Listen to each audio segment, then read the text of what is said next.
ঢাকা বিশ্ববিদ্যালয়ের এমন প্রাণবন্ত রূপ কবে কে দেখেছে? রাজনীতির নানা পথ, মতাদর্শিক লড়াইয়ের তুমুল বাকবিতণ্ডা, বিশ্ববিদ্যালয়ের প্রতিটি ভাঁজে, চায়ের আড্ডায়, ক্যাফেটেরিয়া থেকে হলের বারান্দায় কিংবা সবুজে ঘাসে আলোচনা সভার সবকিছু জুড়ে আছে ডাকসুর অপেক্ষা। ঢাকা বিশ্ববিদ্যালয়ের শিক্ষার্থীদের কাছে এই ডাকসু এক আরাধনার নাম, যে আরাধনা ধরা দিবে আগামীকাল ভোটের ব্যালটে প্রার্থী নির্বাচনের মধ্য দিয়ে। এমন এক ডাকসু নির্বাচন পেতে বছরের পর বছর এখানকার শিক্ষার্থীদের রক্ত ঝরেছে পুরো প্রাঙ্গণ জুড়ে। অপেক্ষা করতে হয়েছে একটি রক্তাক্ত গণঅভ্যুত্থানের। কাল সকাল ৮টা থেকে বিকাল ৪টা পর্যন্ত প্রায় ৪০,০০০ ভোটার কেন্দ্রীয় সংসদে ২৮টি ও হল সংসদে ১৩টি পদে মোট ৪১টি ভোট প্রয়োগ করার মধ্য দিয়ে বিশ্ববিদ্যালয়ের ভবিষ্যৎ নেতা নির্বাচন করবেন।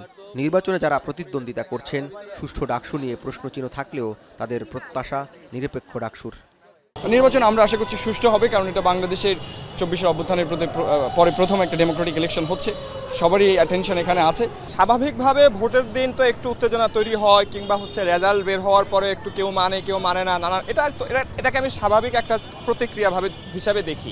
যদি নির্বাচনে লাইন জামিং বা কোনো ধরনের ম্যানিপুলেশন না হয়, তাহলে আমি মনে করি যে অবশ্যই আমি আশা করি যে কোনো ম্যানিপুলেশন হবে না। এটা ভোটের দিন সকালে বোঝা যাবে। তবে এখন পর্যন্ত আমরা পূর্বে আচরণবিধি নিয়ে অনেক কথা বলেছি, প্রত্যেক প্রার্থী বলেছে, কিন্তু আজকে প্রচারণার শেষ দিন, আজকে কারোর বিরুদ্ধে আমরা অভিযোগ দিব না। আমরা বিশ্বাস করি এই সুস্থ নির্বাচনের মাধ্যমে আমরা বাংলাদেশকে একটা চমৎকার বার্তা দিব এবং এর মাধ্যমে আমরা গণতন্ত্রের একটা স্থায়ী রূপের দিকে যাব। নির্বাচনের মধ্য দিয়ে যিনি এই নেতা নির্বাচিত হবেন, শিক্ষার্থীদের কল্যাণে তাকেই মেনে নেয়ার কথা বলছেন এসব প্রার্থীরা। জয়ী না হলেও শিক্ষার্থীদের কল্যাণে নিজেদের নিবেদিত রাখার প্রতিশ্রুতিও দেন ডাকসুতে প্রতিদ্বন্দ্বিতা করা তরুণে ছাত্র নেতারা। যেই ভিপি নির্বাচিত হবে, এবার আমরা আশাবাদ ব্যক্ত করছি যে আমরা যারাই ভিপিতে দাঁড়িয়েছিলাম প্রত্যেকে তাকে সহযোগিতা করব। আমি ছাড়া যদি অন্য কেউ হোক, সে তার কাছেও প্রত্যাশা থাকবে সে যেন আমি যে কাজগুলো করে আসছিলাম, যেগুলো প্রসেসিংয়ে আছে, শেষ হয় না, সেগুলো শেষ করার ক্ষেত্রে হেল্প করবে। যেই উঠে আসুক না কেন, তারা যাতে ঢাকা ইউনিভার্সিটিকে সার্ভ করতে পারে বা আমরা যাতে সার্ভ করতে পারি, ওই জায়গাগুলোতে আমাদের আসলে নিয়ে যেতে হবে। নির্বাচন সুস্থ, সুন্দর এবং মডেল নির্বাচন হলে আমরা ওয়েলকাম করব। নির্বাচন যদি কোনো রকম ব্যাহত হয়, ব্যাঘাত কেউ ঘটায়, সেক্ষেত্রে আমরা প্রতিহত করব।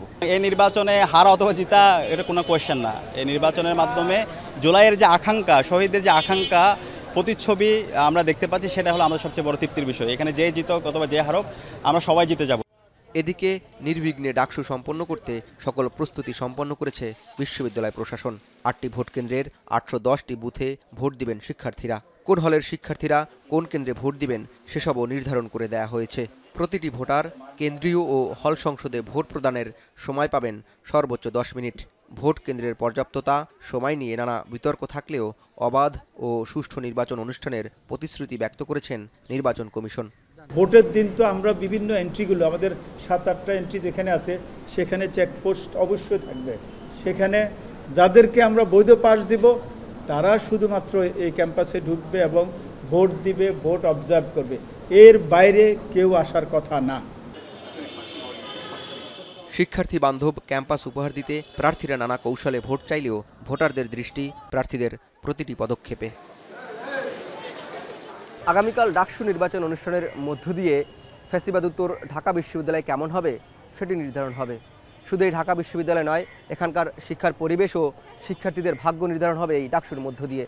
এর বাইরে সবচেয়ে যেই বিষয়টি আলোচনা রয়েছে, সেটি আগামী বাংলাদেশের রাজনৈতিক রূপরেখা এবং বাংলাদেশের রাজনীতি কোন দিকে যাবে সেটির ভাগ্য নির্ধারণ হবে এই ডাকসু নির্বাচনের মধ্য দিয়ে।